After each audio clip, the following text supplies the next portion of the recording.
Hello, everyone, and welcome to a brand new episode of Set Listing Bruce, your podcast all about Bruce Springsteen, his music, and mostly his fans. I am your host, Jesse Jackson. I'm very excited. I have my good friend Mark joining me, and Mark is a massive Springsteen fan.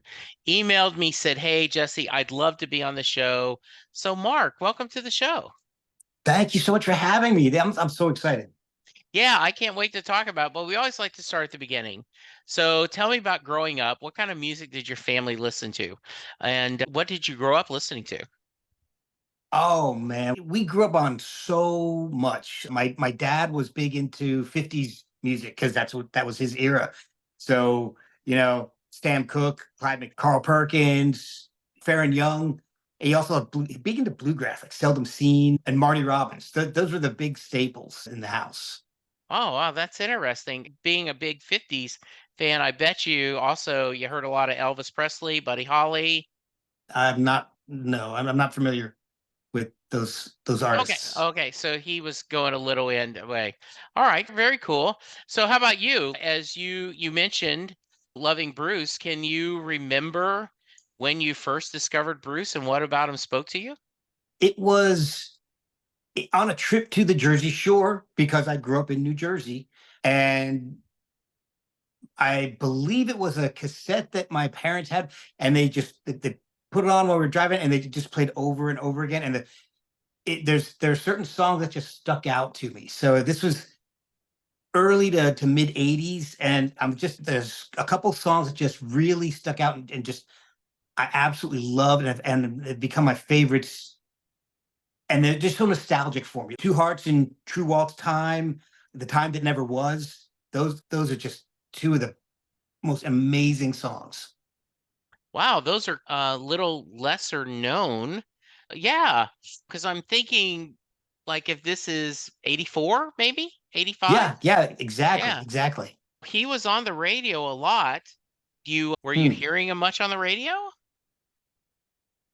Maybe my parents listened to a lot of cassettes. Okay, there were They cassette would put a lot music. of yeah. So Okay, whatever they would put on a cassette and stick in the car. That's basically what we listened to. oh, okay. As I'm going to get back to Bruce in a minute, but you talked about Sure. some of this earlier music. You mentioned you guys never listened to, how about like pop rock, like the Beatles or the Rolling Stones? No, but Manfred Mann's Earth Band. Oh my gosh, holy crow, that was huge in our house. Which is one of the things that got me into Bruce because I heard this an amazing song, "Blinded by the Light." It was incredible. The lyrics in that are just, I mean, otherworldly. And so I went to my dad and I said, "I love this song." He said, "Oh, you should hear the original." It was okay, but it's not a Manfred Mann, but it was pretty good. And that's what got me into some of the Bruce. Like I said, the traveling to the shore, Bruce Yeah, and the Shore. I mean, they're yeah. inextricable. Yeah, I mean, there's something about that, right? Like having the music on and hearing Racing in the Street or Rosalita. It just fills the air with that joy. I don't know those songs really. They're not ringing a bell, but it was just Bruce. Yeah, you're right. Yeah. It's because I was thinking like when I got to, we would listen to like I like a lot of his earlier stuff, like Cowboys of the Sea, Evacuation of the West. Those songs are just his band's pretty good, but when it's just him, very sparse. Mm, that So, you don't get any better than that. so that must mean you're a really big fan of Nebraska. Probably, I'd have to look the songs up on that again. Yeah, well, yeah, like there, Nebraska is he recorded that. It's famously, he did it in his house with a recorded thing. There is Used Cars is on there. Nebraska, Atlantic City is the big hit that a lot of people know Mm, that Atlantic City that in fact like after the birds. town. Yeah, it's about that. Okay. Yeah. Yeah, they're the songs. Huh. I know you're just not thinking about it starts out they blew up the Chicken Man in Philly last night, right? Does Chicken that Man. yeah. That sounds like a traveling Wilburys. No, that was Tweeter and the Monkey Man. Okay, yeah. It's about as close as. Are we? We are talking about the same guy, right? Yeah, for Okay. sure. I think you just really love some different things. You're with your dad loving them. Did he not play the album Darkness on the Edge of Town to you very often? I honestly, I never really saw it was all like blank tapes Okay. and they're all faded. So Right. it's hard to read the song titles. Right. So maybe I know the songs, but I don't know the Okay. name. And I still have the cassettes. So they've only gotten more and more faded as time goes on. And I still listen to them all the time. That's good. Like there's a lot of people that adore like like one of his unreleased songs, maybe Seaside Bar Song. Ooh, yes. That I know. That Wait, you said unreleased though. What do you mean? I've heard that for years. Yeah, How, yeah, it's one of those that never made an album. I guess you're gonna find that hard to believe. really? Yeah. This is really weird. Yeah. So I want to make sure we're talking the same thing. It starts out when Billy bought a Chevy 40 Coupe Deluxe, chrome wheels, stick shift, gave her gas, popped the clutch. Right? Yes. You're Yeah. okay, Okay. yeah, okay, yeah. Yeah, I know You know that that one. song. Okay, yeah. So was your dad really into a lot of bootlegs? Did he talk about this?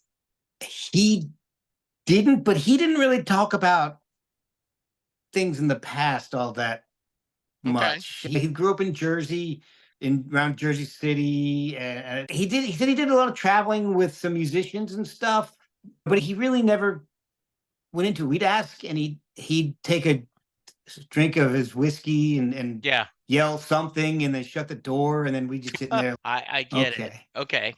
So I am a little weird. I'm just a little surprised because, like, in 1984, Bruce put out this album called Born in the USA. You're aware of that one, right? that really sounds familiar. Okay. Yeah. Yeah. It was on the radio a lot and it had the big, like, Dancing in the Dark. Oh, and Johnny Bye Bye, right? Yeah. That's sort of, but okay. Were you an MTV household? No, Okay. maybe Yeah. we got kicked out of the house a lot. Okay. I got you. It was the 80s. You just, hey, go outside and play, come back when the lights come on. Got it. Because one of the things I was thinking of is that a lot of people, especially your age, has that iconic. It was his video where he's singing, and Courtney Cox from Friends joins I him on know her. stage. You know her. That was Bruce, Yeah, that was Bruce that she jumps on stage with. That's him. the guy with the jeans and he pulls her up. Yes, yes, That was that's Bruce. oh, that explains a lot. Wow. Okay, Okay, okay. okay. That very nice. All right. The so you Man. remain let's stop for a minute records. I want to get to live shows. So Yes. have you been able to see Bruce live? Once. Okay. Once. And it was Human Touch Tour 92. Yeah. I remember the day. It was July 30th, Brennan Byrne Arena.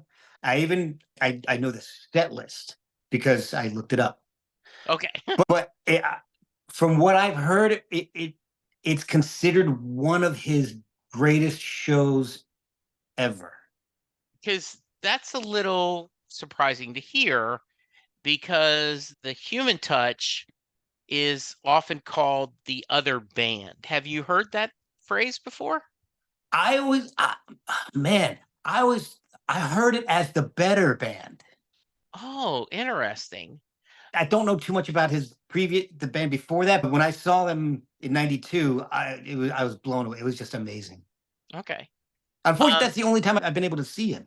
okay. Yeah, because it's often confusing. I've had a lot of people on the podcast that talks about their first experience is seeing the other band because at the time, his main band, the E Street Band, had broken up.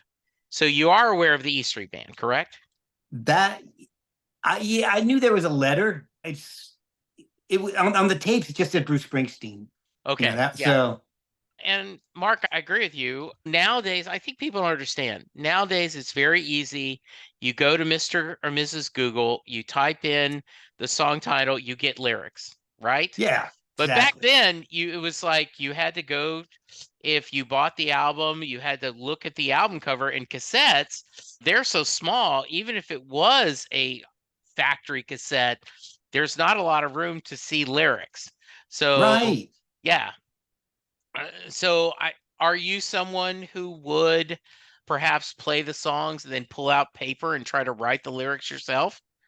I did. It was difficult though, because the tapes were pretty well worn at Yeah. that point, and I had to be real careful. So they got a little thin, and sometimes I could hear the song on the other side bleeding through. Sometimes my lyrics weren't quite accurate. Okay. Do you have an example? Let me think. Hard. I'm trying to remember the lyrics for Two for the Road, but I remember that was one that I was trying to write down, and I think there was an older song on the other side that bled through. Maybe Song of the Orphans, I think, maybe got bled through. Okay. Yeah. So it was a weird backwards vocal effect. I thought it was a really cool effect that he was doing Yeah. until my dad explained that the tape was just pretty thin at that point. So what's interesting, Mark, is you must have been thrilled then in 2020 when he released the album Letter to You that had four of his old songs on there. It had Song for the Orphan, If I Was the Priest. That must have got you pumped, right? That release came out? I didn't know that came out. Oh, really? Yeah. What? Yeah. See, this is why I'm so glad I'm coming on the podcast. I'm getting all this new information. Yeah, so yeah, I'll send you a link, Mark, because it's surprising though, because like it was a big press release. There's a documentary on making of the song that's on Apple TV. He did a couple of podcasts talking about it. This was right, Really? yeah, like right afterwards, sat down and there was a whole series of podcasts with him and Barack Obama. I no idea who you're talking about. Oh, okay. Was that a producer, or was that like from the early band guys or No, something Barack Obama was president of the United States. in the 80s? Wait, when was this like when he was like when Bruce was huge, like in the 80s, and all? Yeah, no, just a little bit later than that. He was the president before Donald Trump got elected. Man, you are giving me so much information, man. This is definitely. I'm I, really glad I'm on here today. Thank Mark, you. I can see you taking notes. This is great. Yeah, I just this is appreciate it. I always it's a love to learning educate. experience. Yeah, it always is. Yeah, education is so important. Yeah, so he had done this album. Or talk about his last album was him doing a selection of cover songs, like soul ballads. Any thoughts on that? So, Mark, after he did Letter to You, he put out an album of covers, Only the Strong. I guess you don't know about that one either. No, oh my God, that was brilliant. I got that the day it came out. I thought that was a brilliant idea. Springsteen doing covers. Who would have thought? No wonder the guy is revered. He's a Yeah, genius. I know currently he's doing Night Shift on the live show. Um, and is there any other songs that stand out from that release? Seven Rooms of Gloom. Anything with the word gloom. But I also, What Becomes of the Brokenhearted. Hey, Western Union Man. Yeah, That's a classic. yeah, right. Come on. Yeah, sure. Everyone hummed that one. Sure. Hell yeah. All right. So what about you? Do you have a favorite off that album? Because this is probably, to me, it really harkens back to Bruce when he was just starting out. Because Yeah. when artists are just starting out, they don't have a huge breadth of material, so they're playing covers. Yeah. So is there anything on there that stands out for you? So obviously, I liked the songs I knew, but I think the one that I wish it would rain is the one that I feel like is the most like a Bruce song. I really love that one. And I think he does a great job on Someday We'll Be Together, the Supreme song. Now I will 100% agree with you on that. Yeah, that's nice. You get to see. Are you trying to go see him this tour? I would love to. Okay, I gotta save up the money though, I understand. I understand. So, uh, especially with all that dynamic pricing garbage going on. oh, let's don't even. We could do a whole episode on that, Mark. There is so much angst about that, Mark. Hopefully, you and I both will be able to find tickets and we won't get dynamic priced out of the arena. But Exactly. is there songs you're chasing? Is there one or two songs that are on your wish list that you've got on that little piece of paper and you're like ready to cross that out if you see him live? Absolutely. I was hoping he would do this in '92 when I saw him, but he didn't, unfortunately. And I'm so hoping he pulls out the Ballad of Elmer the P. Really? Yes. I Okay. cannot wait to hear that. I've heard that sometimes it might come out in a sound check or between songs. There may be a couple of notes that it played, and you're like, whoa, Ballad of Elmer the P. But I personally haven't heard it, and I haven't found it on any bootlegs. None of my dad's old cassettes has it. But that song it's my holy grail. Oh, okay. Interesting. That's one that's not on my bucket list. No. Well, you know, Yeah. Is there come to another think of one? it, yeah. To think of it, there was one. I'm a huge Patti Smith fan. I think I really, and you may disagree. I would love to hear him do her huge hit "Because the Night." That just sounds like a natural for him. I would love to hear him it fits. It just sounds like it could be one of his songs. I would love to hear him do it. Okay. Yeah. You realize, Mark, that he helped her write the song, huh? Really? Yeah. Maybe that was in the liner notes of the That little you couldn't cassette see. that I Okay, couldn't that's see. good. Yeah. Well, I have good news. He plays that song almost every night he tours. So if you get tickets, you're going to get your wish. Oh man, if he can do Elmer the P, oh, Mark, this has been so much fun. Before I let you go, is there anything I should have asked you that I hadn't? I can't honestly. I'm not sure. I know. No, I can't. Nothing pops to mind. Is there any stories or anything that I should have asked you that I haven't? Ah, man, I can't really think of any. All right, we don't have a whole lot of time, so next time I come on, I should maybe I can tell you about this guy I went golfing with once. He said he knew Bruce, but I don't know. His name is Vinny Lopez. I think he went Mad by Dog? like Mad Dog yeah, Lopez? that's what he said. Yeah, Really? You got to play yeah, golf with him? yeah. He was pretty good. I mean, Yeah. I'm not the greatest, but Well, I beat him. so Mark, I don't know if you realize this, but Vinny played on Bruce's first two albums. He was his first drummer. Really, Yeah. Wow, you man. were Where were close. you 10 years ago? There you go. All right. Yeah. Yeah, Mark, you have been a joy. I just love listening, and your perspective has been it's a gift. But before I let you go, I end every podcast with the Mary question. And what that was is Hmm. Jay Armstrong, who is an honors English teacher, would print out the lyrics to Bruce's song, and he would give the lyrics to the students. They would read it, they would study it, they talk about his poem, and then he would ask his class at the end of the day, does Mary get in the car? So you're listening to Thunder Road, and the question is at the end of Thunder Road, does Mary get in the car? I'm not familiar with Thunder Road. What? Okay. What about?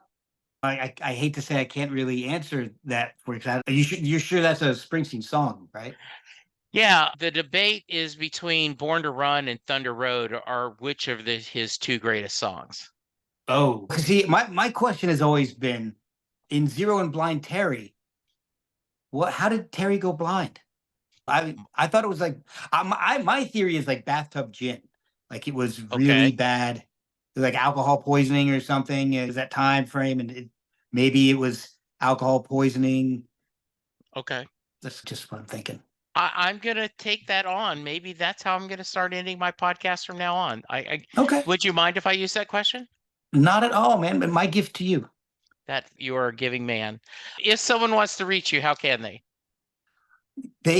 I'm sure, hopefully it'll be at some Springsteen show. Okay. But if someone wants to chip in on the dynamic pricing, we can split a ticket or something. Okay. I do have my own podcast that I do. If people can reach me through that email address, Okay. that's the performanceanxietypod@gmail.com. All right. Very nice. Mark, this has been a blast. Thank you so much for spending time with me. Listeners, just remember that have a fun April Fool's Day.